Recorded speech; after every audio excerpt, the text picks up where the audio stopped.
Sanibonani guys, igama unqabeleni buthela mazibela inimba ngomhla ka-28 April. Guys, singathi-ke u-Onga umane usola kahle umqakazi ukuthi ukufika kwa-Azande lapha eCosalatech kuzoletha ushintsho olubi empilweni yakhe. Namhlanje ku-Azande uqale ngokuzibonakalisa-ke kuyena uZoleka beno-Lazarus ngokubatshela ngokuthi i-Alluvium impela bona ba-ama-client abo amakhulu, but uthe menza ucwaningo ngabo wathola ukuthi ibona bathatha ama-decisions amakhulu enkampanini, where else they are just clients. Usho kahle ukuthi why vele ingadroshwa kabusha i-contract yabo, ebese-ke beyatshela ukuthi nabo as iCosalatech bafuna ukuba ne-input efanayo ngokuthatha ama-advice nama-decisions amakhulu. Useyasho-ke uZoleka ukuthi no, asingaloke sibaproba labantu ngoba mengase kuthiwa siyabalwisa bazomane besihocele ebese sigcina siyabaluza, kanti sifuna ukuba ne-relationship e-long term nabo. Uyaqhubeka u-Azande uthi no, this is not about ukubaproba noma ukubanyakazisa, sifuna nje ukuthi bazi ukuthi bama-client nathi sinalo ilungelo lokuba novo kule nkampani. Useyasho-ke u-Lazarus uya-eda naye ukuthi cha, let's not try and fix what is not broken. Ayikho into ephukile la kule relationship yethu esinayo nama-client ase-Alluvium, so let's not go there, okay?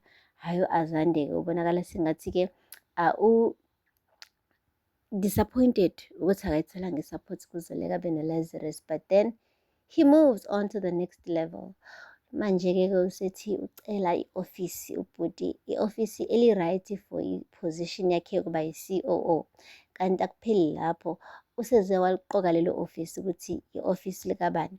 Uthe yazi mina kumele ngibonakale njenge-COO yale khaya, kanti-ke mina kahle kahle ngivele ngigacele kakhulu kwingcukana Industries, so ngicela i-ofisi lika-Onga kube i-ofisi lami, ebese nina as iCosalatech nimtholele elinye i-ofisi u-Onga.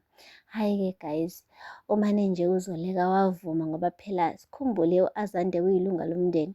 Mengase kuthiwa yonke into ayicela iyanqatshwa kuzobe sekuzwela kabi, kakhulukazi kunomfundiso ngoba uzobe siyabuza ukuthi hawu, nina nithe indodana yami ayize izosebenza laphaya eCosalatech kule nkampani esimane yamejwa, manje waye yonke into ayishoyo ningayilaleli? Kahle kahle benifuna ukuhlengisa ngaye yini ngokuthi ezosebenza laphaya? So what did they do? Bamane bavuma ukuthi alithathe i-ofisi lika-Onga without telling him ukuthi lalela, i-ofisi lakho siyakuphuca lona manje. U-Onga-ke guys umane washunqa amalanga bomlilo, wafika ngqo kuZoleka ezombuza ukuthi after everything I've done for this company, impela ngibhenda over for this company, senizongiphuca i-ofisi nilinikezwe u-Azande. Uyasho-ke uZoleka ukuthi this is only temporary, we will find another office for you. Uthi but njani? Why vele ningangitshela ngokuthi nizongithathela i-office? Okay, better still, why ningamtholelanga u-Azande i-office elisha? Why nikhipha mina? Hhayi uZoleka ahluleke ukumphendula. Sesikhamba isikhathi-ke wabona-ke u-Onga ukuthi no, akana-choice, kuzomele aqoqe into zakhe aphume amuve out kulela office. Uthe nje saqoqa-ke iy'thombe zakhe bakithi nama-trophies wakhe kwangena u-Lazarus. Lazarus-ke he seemed very very sad, but he contained his sadness ukuze angabonakali ku-Onga ukuthi no, lento ayenzile benoZoleka hayi yona i-wrong. Ushilo-ke u-Onga wathi wow, uyazi Lazarus, mina I have used my personal information to keep this company going. Mina I have argued with umngani wami umawethu, ngiphocha uPortia for this company to have stability, and today sengazi ukuthi ningixoshe kabuhlungu kanje e-ofisini lami. Usemane wathi nje uLazarus, don't look at it like this. Uthi no, sengibonile mina kahle kahle, this is a sign, this is a sign yokuthi kukhala isikabani isicathulo lekhaya. Shuthi kahle kahle this is a family business and I should be like comfortable with whatever decision you make, as long as abantu bomndeni kuyibona ebeza kuqala lekhaya. It doesn't matter ukuthi-ke thina sisebenza ngokuyikhandla kanjani, kodwa family uyena ozothola ama-benefits kuqala. Usethi Lazarus eseshawa unembeza, how yazini, let's go out tonight, not as an employer and an employee, but as friends usethi no, anginaso isikhathi. Kusho Onga, you can see ukuthi ngibhizi, ngiyaqoqa, ngimove out of my office, so anginaso isikhathi. Yo, sesephuma nekhalibhothi lakhe, wonke umuntu lapha eCosalatech ambuka, wathi yini nini, aninawo umsebenzi engingawenza. Bonakala nje ukuthi yonke lento le emshayisa ngamahloni. Hhayi-ke u-Azande on the other hand, he was smiling like ayina nokuthi bekufihla ukuthi uyasmayilisha, obekade eveza ukuthi he's happy that he's actually poking somebody. While efika nje akakapheli ngisho 2 days efikile already usenyathela abantu amakhona, guys. Yay! Wangena-ke u-Azande ofisini la-Onga, guys, with pride and confidence, while u-Onga-ke bakithi njengenje nethwe imvula eyongena bandla laphaya espacini esi-occupied by so many people. Yazi madoda, mekukhulunywa nge-downgrade kusekukhulunywa ngento kanje. And uyibonile, he saw it coming. He even told Lazarus ukuthi ukuza ka-Azande la it's gonna change something empilweni zethu. Wathi uLazarus no, but now look, nalo ushintsho seliqalile already. And from the looks of things, indlela bekoloda ngayo Azande kukhulu ukuseza, guys. Ngathi usezokhokhisela unina zonke le nyembezi kanina, uzoyikhokhisela, uzoyiqumba phansi iCosalatech, aqumbe phansi iNgcikana Industries, and make sure ukuthi uzoleka abe noLazarus regret the day they said, can you please come and be a COO in our company? Guys, akupheli-ke lapho. Uyanga-ke uphaphamile esibhedlela, kanti-ke kuduma ikhanda girl.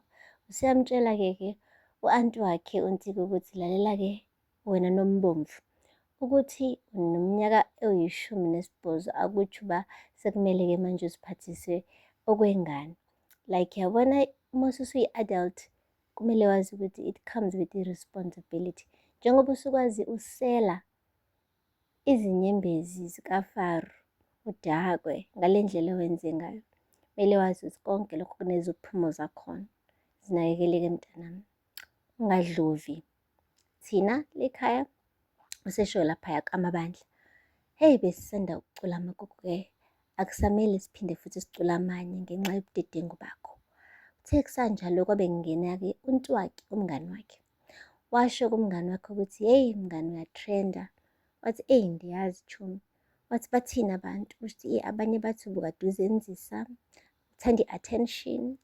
Abanye bathi awu i-head girl yonke selutshwala iyaquleka, like bayathetha. Uthi kodwa chomi, ndizoyanjani esikolweni, ndizobabhekela ngobani abantu?